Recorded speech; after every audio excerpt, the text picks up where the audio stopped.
The Galactic Council chamber was larger than any city on Earth. Its walls curved into the distance, glowing with soft alien light. Hundreds of beings from different worlds sat in floating seats. Some had scales, some had fur, some had bodies made of light. At the center of the chamber stood a single platform. On it was the symbol of Earth. The humans were not present. They were not invited to speak. The High Speaker of the Council raised a thin arm. Silence spread across the chamber. The decision had already been made.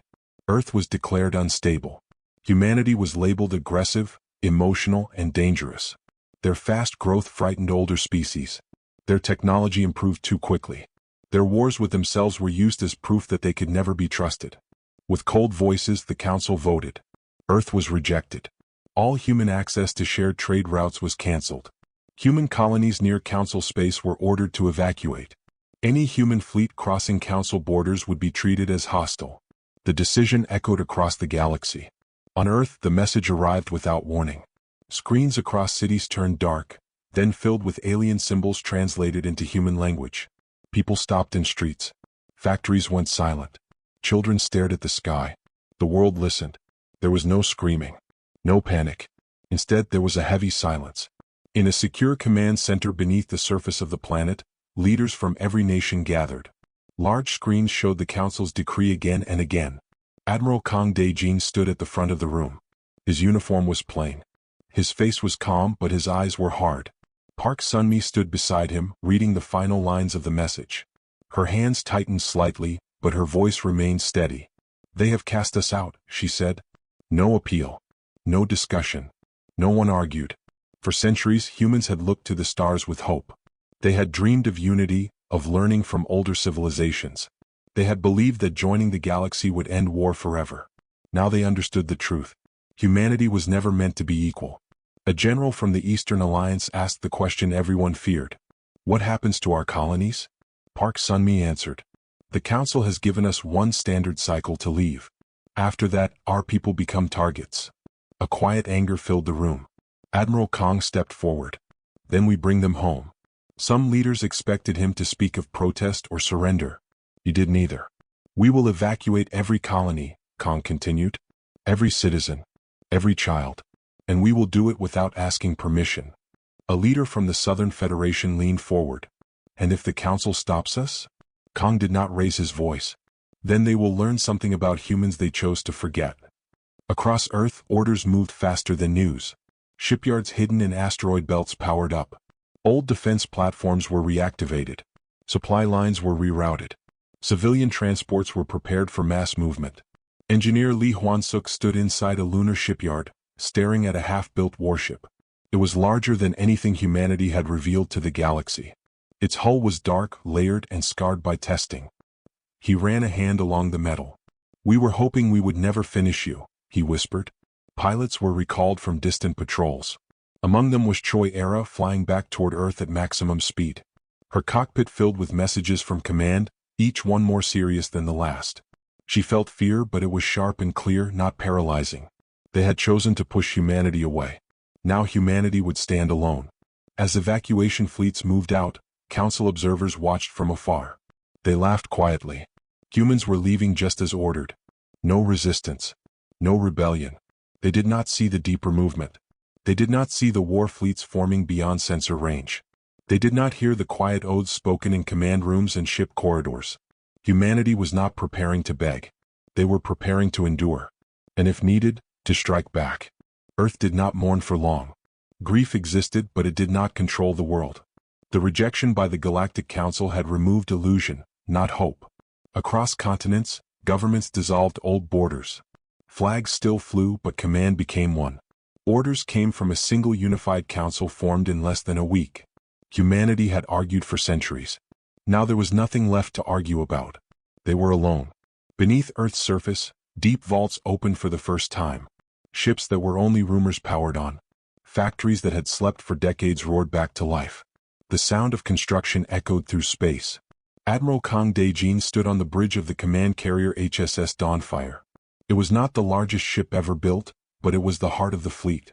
From here he could see hundreds of vessels moving into formation. Park Sunmi joined him, holding a tablet filled with reports. Evacuation is proceeding faster than expected. No resistance so far. Kong nodded. They think we are running. Sunmi looked at the distant stars. Let them. At a shipyard near Mars, engineer Lee Hwan-suk worked without rest. His team slept in shifts beside machines. New warships took shape piece by piece. These ships were different from what the galaxy knew. They were built for long wars, not quick victories. Armor was layered. Power cores were protected deep inside the hull. Every system had backups. We learned from our own history, Lee told a young engineer beside him. Humans survive because we plan for failure.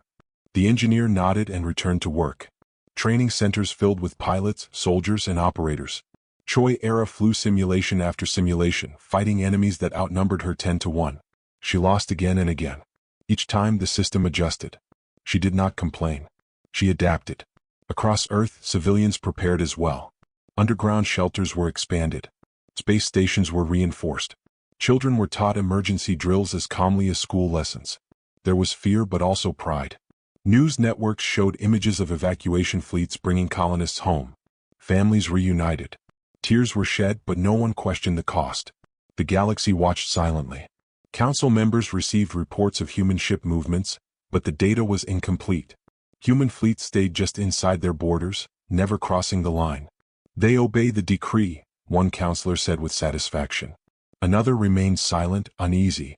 Near the edge of council space, a small human mining colony was finishing evacuation. Only automated systems remained. The last transport lifted off under dark skies. Hidden beyond sensor range, alien warships waited. The order came quickly. Energy fire tore through the empty colony. Structures shattered. Stations burned. The attackers celebrated the destruction, unaware that no humans remained. But the message reached Earth. Admiral Kong watched the footage without blinking. They fired on nothing, he said. They wanted to send a message. Park Sun-mi clenched her fists. They sent it.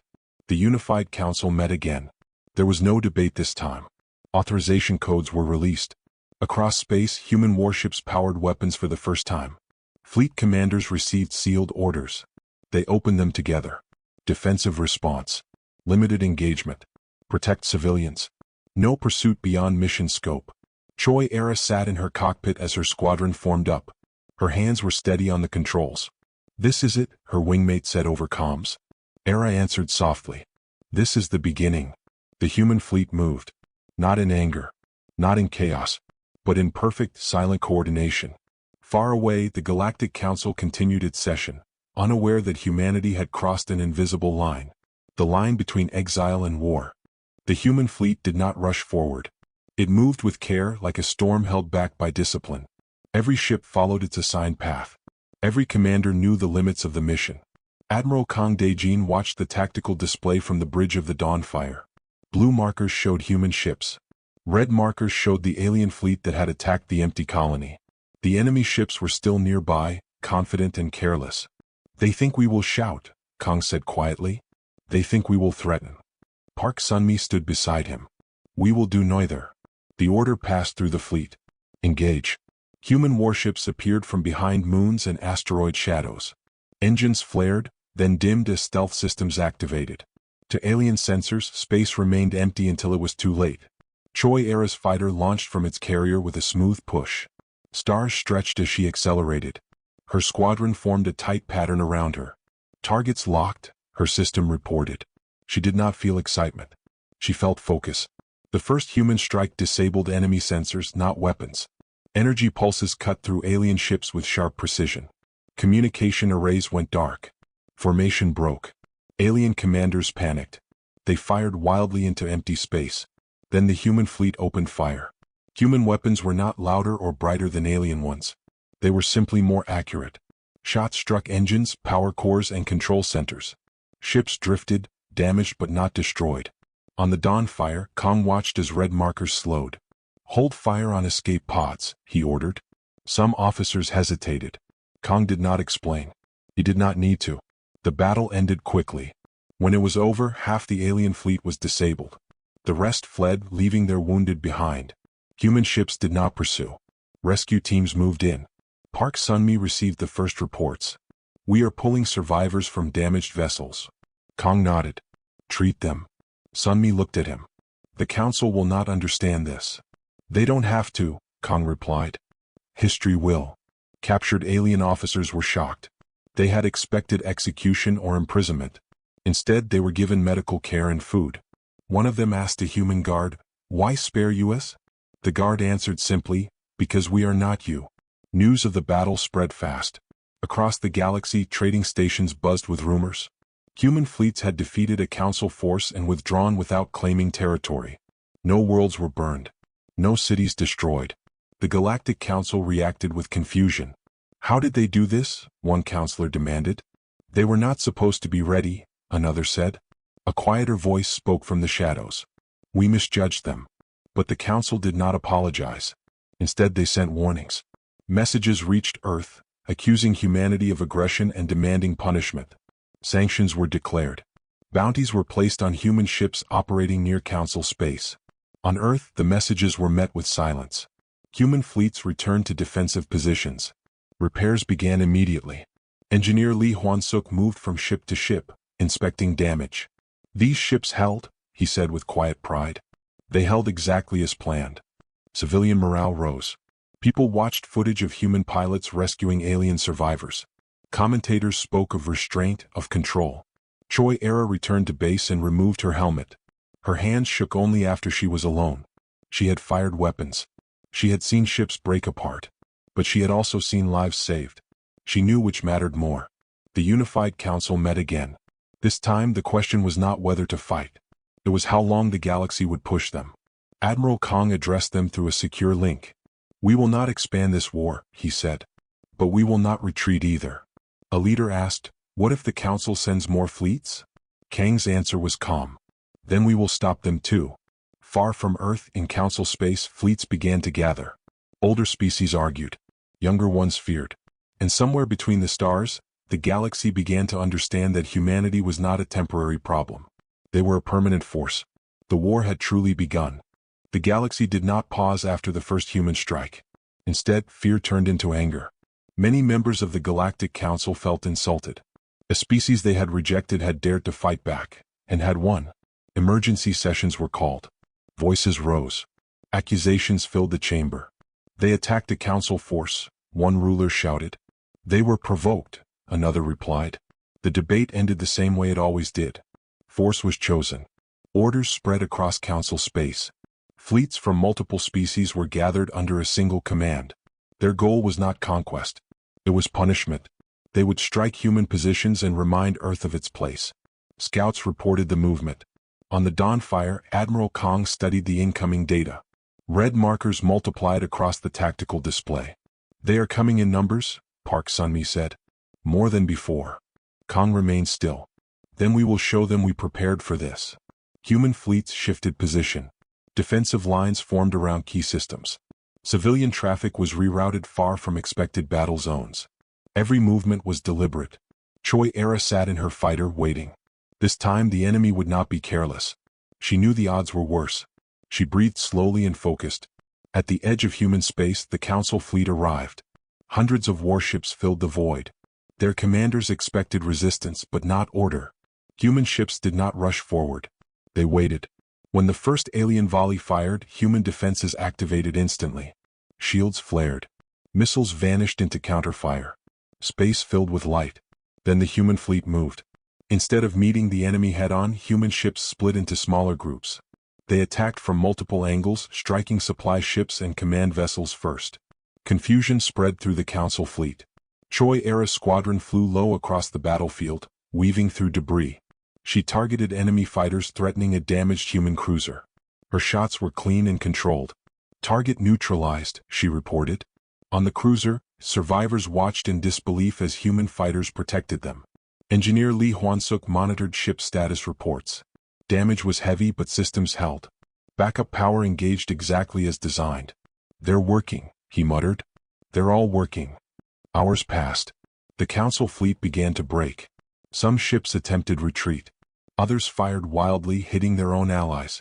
Human ships pressed only enough to force withdrawal. Admiral Kang gave the order. Hold position. Do not pursue. Park Sunmi looked at the battlefield. They'll call this a victory. They always do, Kang replied. When the battle ended, space was quiet again. Wreckage drifted slowly. Human ships moved among it, searching for survivors. News reached Earth. People watched as human crews rescued not only their own but enemy sailors as well. The footage spread across networks. Reactions were mixed. Some cheered. Some questioned. But no one doubted the outcome. Humanity had held its ground. In the Galactic Council chamber, silence returned. Lost reports came in. Fleet commanders argued. Blame shifted from one species to another. A senior counselor finally spoke. This is no longer a simple enforcement action. No one disagreed. Far from the chamber, a message was prepared. Not for Earth but for the galaxy. Humanity was declared a major military power. The word spread fast. Some worlds grew afraid. Others began to watch Earth with new interest. And on the dawn fire, Admiral Kong looked at the stars and understood something important. The Council would not stop. This war would grow larger before it ended. The Galactic Council could no longer ignore reality. Too many fleets had failed. Too many worlds were asking questions. Quiet messages moved through Council space, asking whether the humans were truly the enemy. That thought frightened the Council more than any battle. Inside the Council chamber, arguments grew sharper. Old alliances cracked. Some members demanded peace talks. Others demanded a final strike to end the problem forever. In the end, fear won. The Council authorized its largest military action in history. Every available warship was ordered to gather. Ancient vessels, long kept as symbols of power, were pulled from deep storage. Command was centralized under a single authority. The goal was clear. And Earth. Scouts detected the movement weeks before the fleet was ready. Human sensors tracked energy spikes across dozens of systems. There was no doubt. On Earth, alarms were not sounded. Instead, preparations continued quietly. Admiral Kang Daejin stood before the unified Council of Earth. Leaders watched him through secure links. Some faces were calm. Others showed fear they could no longer hide. They are coming with everything they have, Kang said. This will not be a warning. This will not be limited.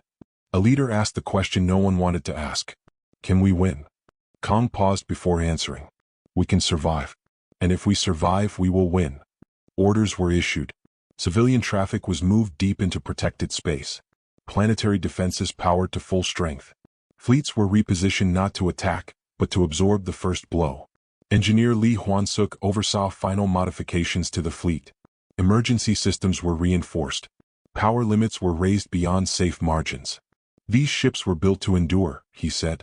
Now we find out how much. Pilots were briefed one final time. Choi Era listened in silence as mission parameters filled her display. Protect Earth. Protect civilians. Hold the line. She closed her eyes for a moment, then opened them. Across human space, fleets moved into defensive formations. Lines of ships surrounded key worlds like a living shield. Then the Council fleet arrived. Space darkened as thousands of warships emerged from hyperspace. Their weapons glowed with stored power. Their formation stretched beyond sensors. For a moment, nothing happened. Then the galaxy shook. The Council fleet fired first. Energy storms tore through space. Human shields flared and strained. Several outer defense platforms vanished in seconds. Human fleets did not break. They absorbed the.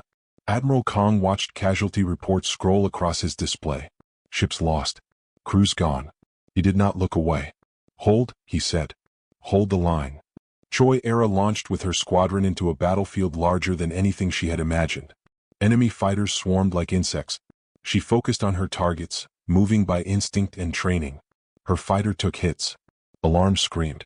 She stayed in formation. Around her, human pilots did the same.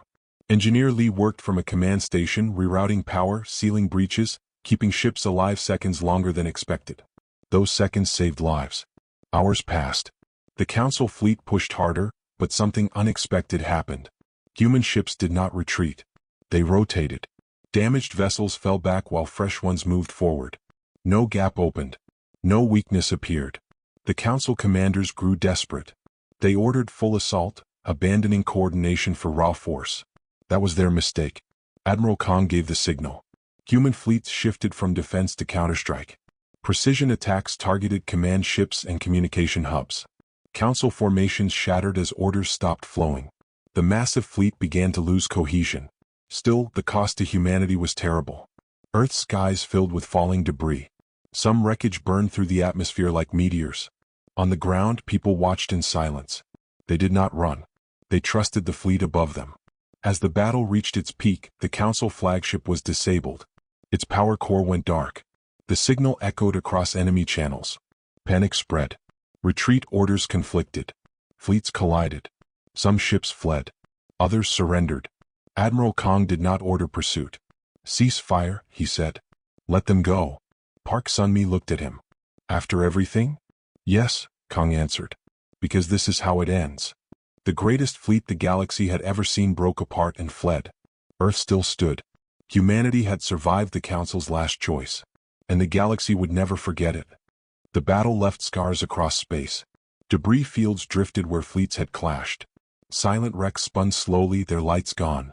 Rescue signals echoed for days. Human ships moved through the aftermath with care. They searched every signal. They pulled survivors from broken hulls, human and alien alike.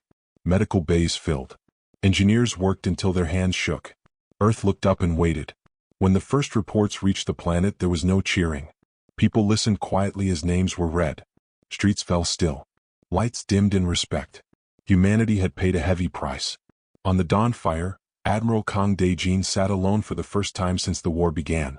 The command bridge was quiet. The screens showed slow-moving wreckage instead of red alerts. Park Sun-mi entered and stood beside him. "The Council fleet has fully withdrawn," she said. "No signs of regrouping." Kang nodded. "They won't be back." "You're sure?" "They've lost more than ships," he replied. "They've lost certainty." Across human space, fleets returned to repair zones. Some ships would never fly again. Others would need years of work. Engineer Lee Hwan-suk walked through a damaged cruiser, stepping over twisted metal. He touched the scorched wall where a breach had been sealed just in time. "This held," he said softly. "You held." Crew members nearby straightened at his words. Choi Era landed her fighter on a carrier with systems barely responding. The engines powered down with a final shudder. She stayed seated for a long moment, breathing slowly. She was alive. Many were not. She removed her helmet and stepped onto the deck. A technician met her and said nothing, only nodded. That was enough. Messages began to arrive from outside human space. Some were cautious. Some were desperate. Neutral worlds asked for guarantees of safety. Border systems asked for patrols. A few former Council allies asked for forgiveness. The unified Council on Earth reconvened. This time the room felt different. Less fear. More weight. "What do we do now?" a leader asked. Admiral Kang appeared on the main screen. His uniform was marked with wear. His face showed the cost of command. "We do not replace the Council," he said. "We do not rule the galaxy." Several leaders nodded in relief. "But," Kang continued, "we will not return to silence." He outlined a simple plan.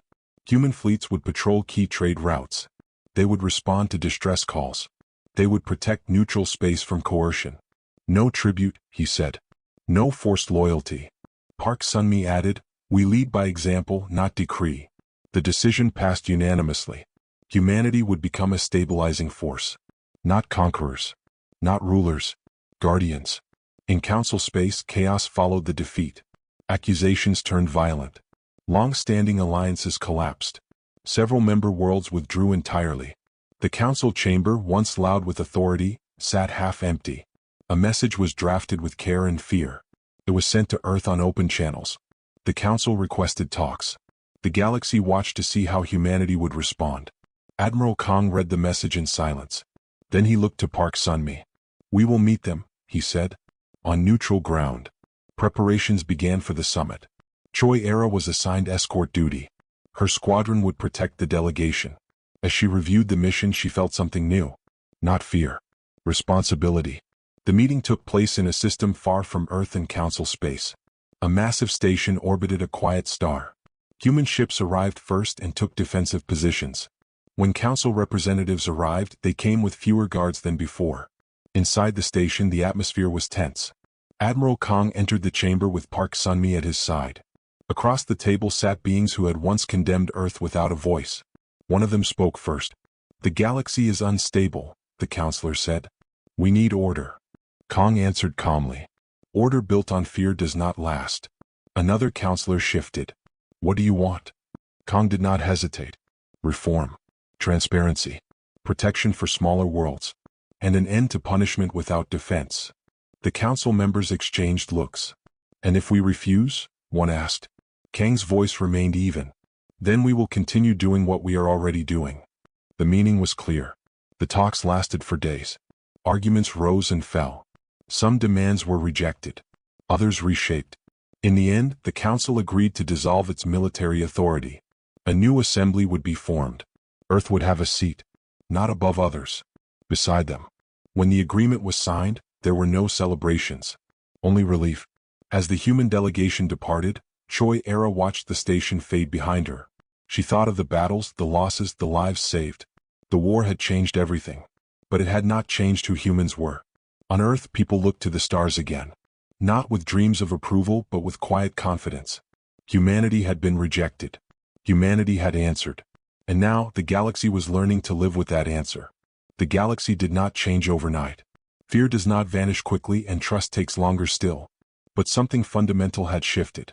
The old Galactic Council no longer ruled by command fleets or silent threats. Its chambers were smaller now, its voices quieter.